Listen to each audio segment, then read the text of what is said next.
नमस्कार, मी किशोर मनोहर कांबळे, माहिती अधिकार कार्यकर्ता एकता परिषदेचा समन्वयक पुणे शहर। आम्ही इथं अन्नत्याग सत्याग्रहासाठी बसलेलो आहे। जे बांधकाम विभाग झोन 2 याच्यामध्ये ते तथाकथित भ्रष्टाचार झाला आहे, त्या बाबतीत आम्ही इथं अन्नत्याग सत्याग्रहात बसलेलो आहे। विलास नवाळी जे कार्यकारी अभियंता आहेत,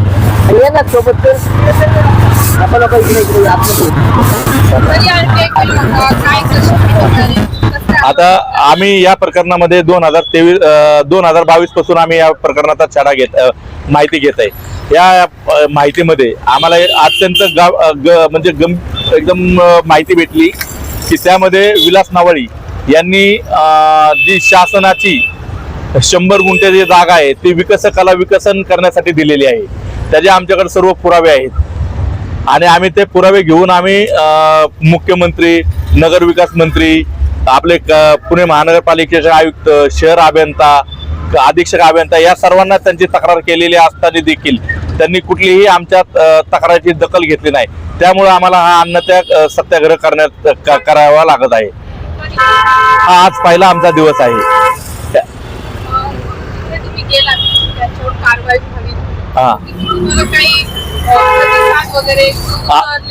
आता याच्यामध्ये आम्हाला कुठलाही प्रतिसाद वगैरे त्यांनी दिलेला नाही।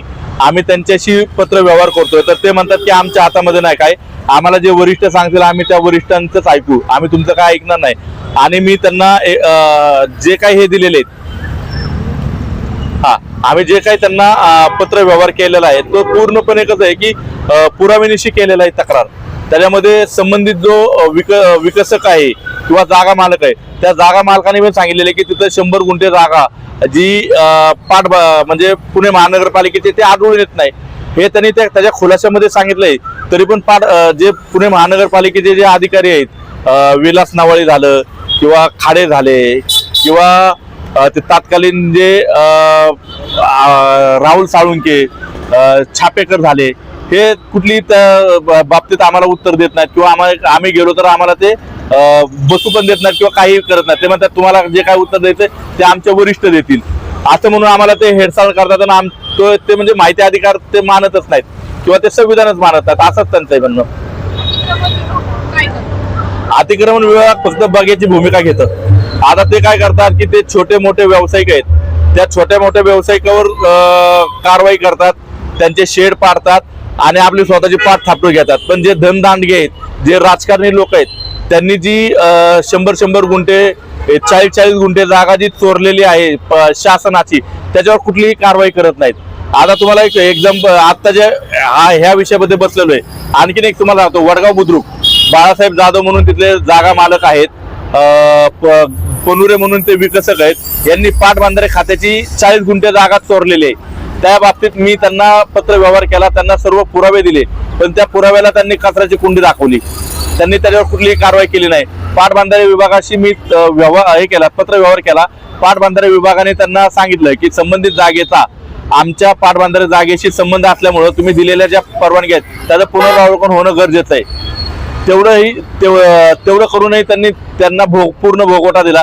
परत पाटबंधारे खात्याने त्यांना परत पत्र पाठवलं की भूमी अभिलेख येरवडा यांना आम्ही पत्र लिहिलेलं आहे की त्या पत्रामध्ये जे ना आमची जी जागा त्यांनी चोरलेली आहे तर आम्ही त्याची मोजणी करतो, त्या मोजणीचे त्यांनी पैसे देखील त्या भूमी अभिलेखवाल्यांना भरलेले आहेत। एवढं भरलेले असताना पैसे तरी सुद्धा त्यांनी त्याला पूर्ण भोगवटा दिला आणि त्या बिल्डरला आणि जागा मालकाला पाठीशी घालण्याचा प्रयत्न करत आहेत। त्याच विषयामध्ये दुसरी आणखीन एक गोष्ट आहे की एमओडी म्हणजे मिलिटरी ऑफ डिफेन्स, ह्याची त्यांनी खोटी एनओसी आणली होती।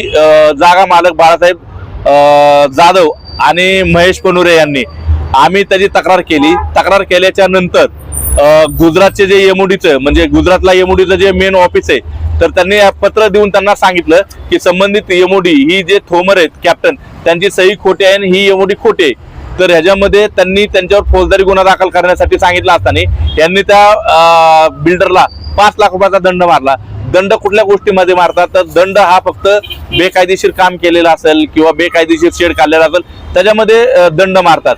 पण ह्या लोकांनी काय केलं की संबंधित विकसकावर आणि जागा मालक बाळासाहेब पनुरे यांच्यावर फौजदारी दाखल केली नाही का, तर त्यांनी त्यांच्याकडून त्यांचे हात काळे केले असतील किंवा त्यांच्याकडून पैसे घेतले असेल असा आमचा दाट संशय आहे. म्हणून त्यांनी त्यांच्यावर कुठलीही कारवाई केली नाही. आताचे आपले पुणे महानगरपालिकेचे आयुक्त आहेत, ऑलरेडी कलेक्टर आपल्या पुण्याचे हो, बरोबर. तुम्ही त्यांच्याकडे गेल्यानंतर तुम्हाला काय प्रतिसाद मिळाला किंवा काय प्रतिक्रिया काय त्यांची असं तुमच्या तुम्ही कंप्लेंट आम्ही त्यांना त्यांची भेट मागितली होती कलेक्टर आपले पुणे महानगरपालिका आयुक्तांची, पण त्यांनी आम्हाला कुठलीही भेट दिलेली नाही. आम्ही फक्त त्यांच्याशी पत्र व्यवहार केला, पण त्यांनी आम्हाला अद्यापर्यंत भेट दिलीच नाही.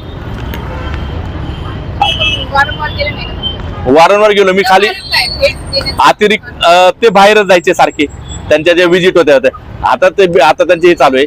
आणि परत मी अतिरिक्त आयुक्त आहेत आपले, काय त्यांचं नाव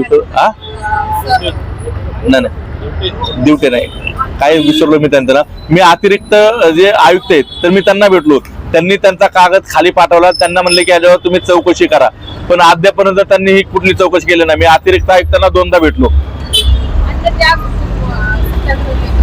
हा, बेमुदत करणार आहे. जोपर्यंत आम्हाला न्याय मिळत नाही तोपर्यंत आम्ही इथंच बसणार आहे.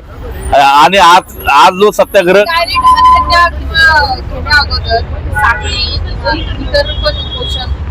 आम्ही होते पर्याय, पण आज कसं आहे की आजचा दिवस एकदम खास आहे. कारण आज कसं आहे की आज 9 तारीख आहे. 9 तारखेला कसं आहे की महात्मा गांधींनी भारत छोडोचं आंदोलन घेतलं होतं, त्यामुळं आम्ही हा दिवस आज निवडला.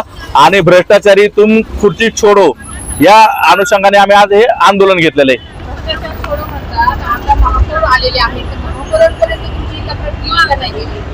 अद्यापर्यंत आम्ही महापौरांना भेटलो नाही.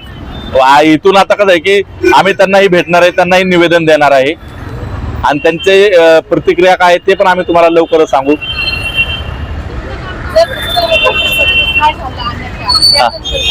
त्याच्यानंतर मग आम्ही उग्र आंदोलन करणार. मग आत्मदहनाशिवाय आम्हाला कुठला पर्यायच नाही. म्हणजे कसं आहे की त्याच्यानंतर पण आहे ना, त्याच्यानंतर आम्ही काय तर आत्मदहन करणार. कारण आम्ही आंबेलवाडा झोपडपट्टी ज्यावेळेस पाडायला आले होते त्यावेळेस आम्ही स्वतः 3-4 जणांनी आत्मदहनाचा इशारा दिला होता आणि आम्ही आत्मदहन करण्याचा प्रयत्नही केला होता. असेल तर मग याच्याशिवाय दुसरा पर्यायच नाही आम्हाला.